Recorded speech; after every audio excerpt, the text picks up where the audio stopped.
Jesu Kristo. Sami ngifisa ukuba sibuke Ivangeli lika Johannes chapter 20 verses 19 to 31. Wathi kusihlwa ngalolo suku lokuqala kwesonto okuvaliwe eminyango lapha abafundi babehlangene khona ngokwesaba amaJuda. Jesu wafika wema phakathi kwabo wathi ukuthula makube kunina.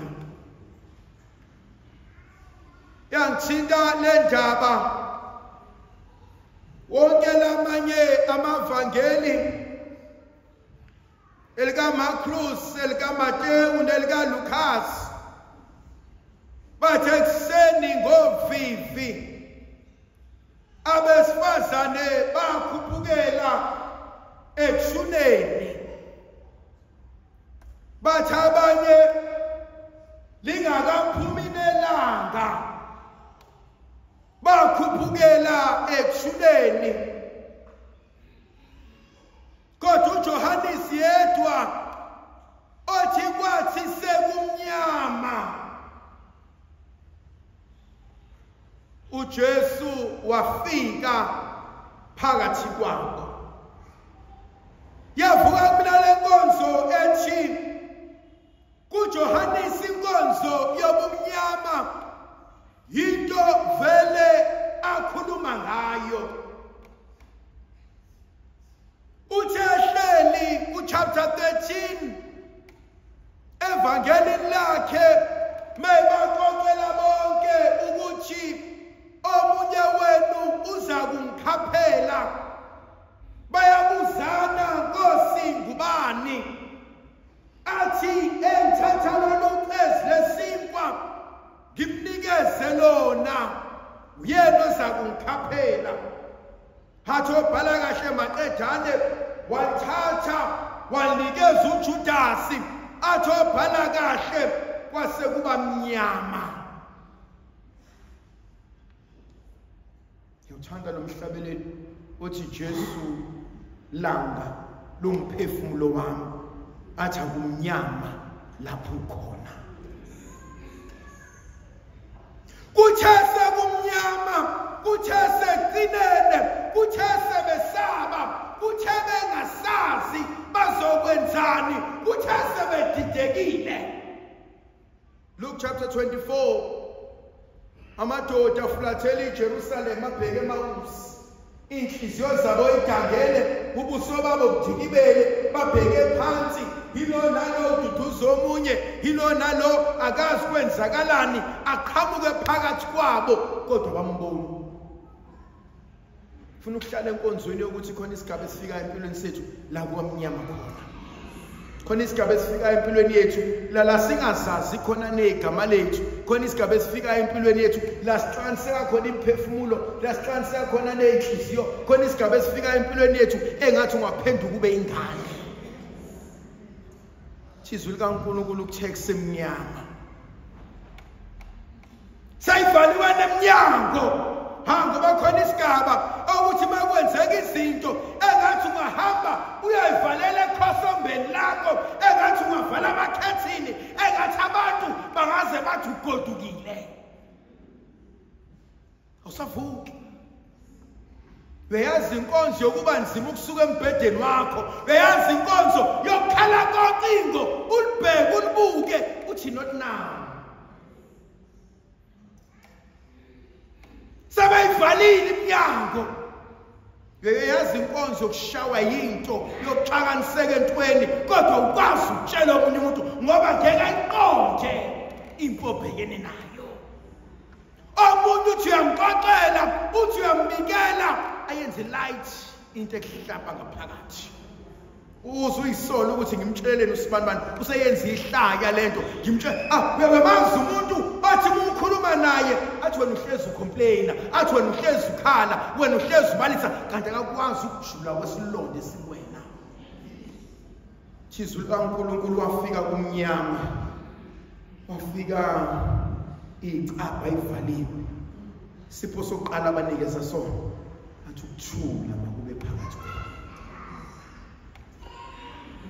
Ngiyayithanda le nkonzo ethi ukuthula makube phakathi kwenu. Kodwa isibingelelo esithi kumahlelo ahlangene ukuthula kubazalwane, ukuthula kulomuzi, ukuthula nasempilweni, ukuthula nasenhlizweni, ukuthula nasemcabangweni. Waxakaniseka, wayizwa imithambo yakhe ishaya, wabona ukuthi nenhliziyo seyishaya ngamandla. Nkosi ngicela ungiphe ukuthula. Nkosi ngicela ungiphe ukuthula enhlizweni yami. Nkosi ngicela ungiphe ukuthula kubantwana bami. Uthi Nkosi ngicela ungiphe ukuthula ekhaya lami. Uthi Nkosi ngicela ungiphe ukuthula nabantu engihlala nabo. Nkosi ngicela ungiphe ukuthula ngoba kusaleleki nasebusuku. Khona abanye abantu angene embhedeni, angene ekamereni, acime. Bonke abantu bayitshela ukuthi ulele, uyothi uyadlula etoilet, uyozuma uyakhala. And you realize ukuthi akalele, kade ngithulele all along. Uyakhala. Thina mhlanje uNkulunkulu umefika kuthina kuxakisekile kunjalo ukuthi ukuthula phela impilo yakho. Khona isibingelele esihle ngisithandayo samaSulumane sithi assalamu alaykum, baphendule bathi walaykum salam. Sithi uxolo alube nawe, athi lube nomoya wakho futhi. Uma ebingelelana amaJuda ayabuzana ukuba uhamba kanjani empilweni yakho, ayashe unjani empilweni yakho, athi konke kuhamba kahle, ebesethi shalom uberahat, athi ukuthula neyibusiso. Siyayiswela inkonzo yokuthula.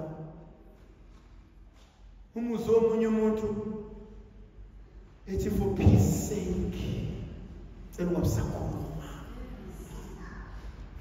athi myeke eronke njalo, athi ungabisaphikisana naye ngoba mawuqonga ngeke silale la ekhaya. Bengithi akabuyi namhlanje. Nkosi yami ubuyile ngesilale. Bengithi akasaphusi.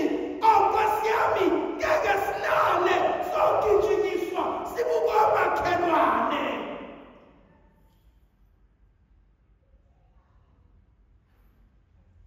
Athi meqeda ukuba ukuthula, abakhombisa amanxeba. Athi ngibona ngimduya zinsizwa. Athi ngimele. Yabazi abantu abasimayila behleka kanti balimele. Yabazi abantu who smile through the pain. Wawahlala ney'ngane zakhe emndenini, nahleka nihleka endlinini iy'ngane azazi ukuthi usibanibani has filed a divorce. Wawahlala emndenini nabantu, niyamenywa emcimbini womndeni ukuba sondelani, sebekutshelile ukuthi kufanele kuze nomkhwenyana, sebekutshelile ukuthi kufanele kuze nomakoti, and uyamdonsa, niyahamba phambi kwabantu, everyone is smiling. Moya ongcwele. Abazi abantu ukuthi okokugcina lokhu, the next news they will hear ukuthi she's filed for divorce. Wakwahlala ney'ngane zakho zathi kuphuma baba namhlanje sifuna ukucelebrate uFather's Day, and only to realize ukuthi baba akekho because ugodwe yenye intombazane. Wakwahlala nabantu bakho, wababuka, wasmile, what if only you knew ukuthi I'm dying but I can't tell you because I'm afraid.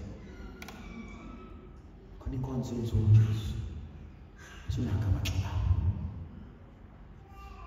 Chinaka manxeba. Singilimele. Khona inkonzo esishayayo njengabantu, inkonzo yokufihla noma isidingo sikasekho.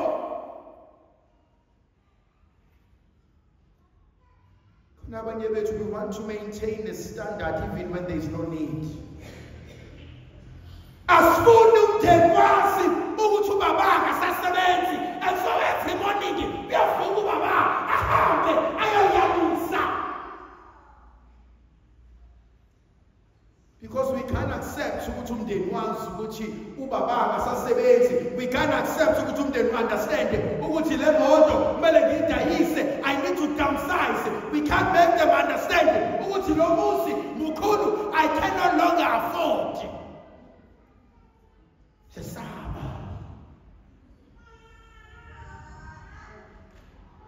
So Jesu nakho. Sinako kulimala kwami. Eyazi ingane ezocela izinto engani mama ubungenzela before, engani baba ubungenzela before. Yes, mntana bengikwazi afford then, but now I can't. Yamazi umzali ongene ey'kweletini because uyasaba ukuhlalisa ingane phansi athi mntana mi mama is struggling. So Jesu nakho kulimala kwami. Mawuqhuba leli evangeli uzabize uThomas athoza lapha.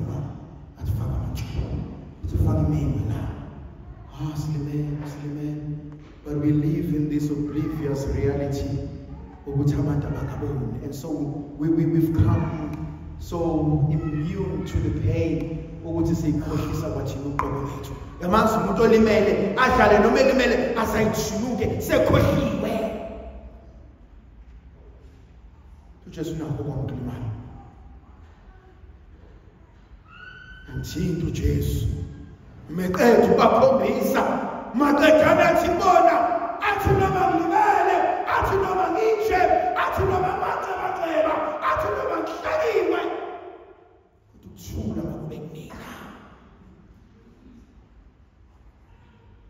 Uma umuntu asashayekile athi amfisali lobuhlungu usiwe isitha sami.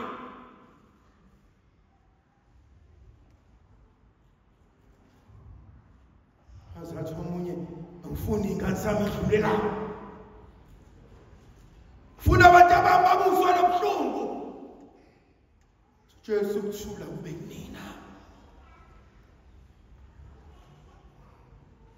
Anmeqeda ebese baphefumulela umoya wokwamlelo, umoya weqiniso, umoya wesibindi, umoya wokubhekana nezinto.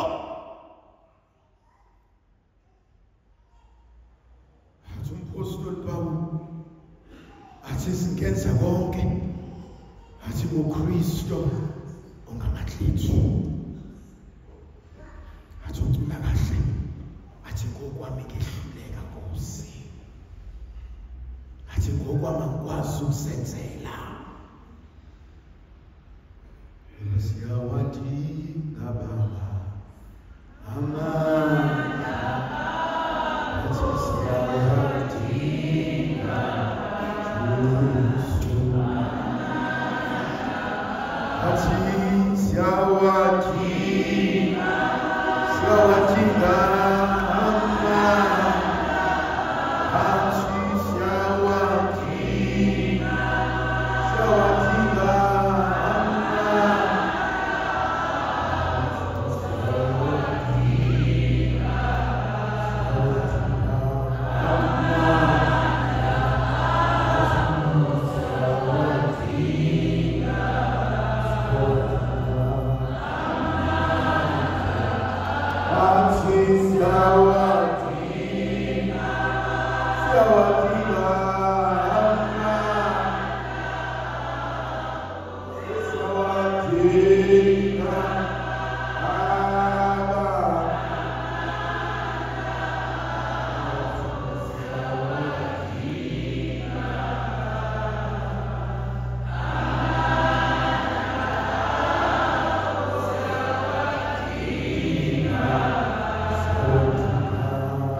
Sawadina, Sawadina.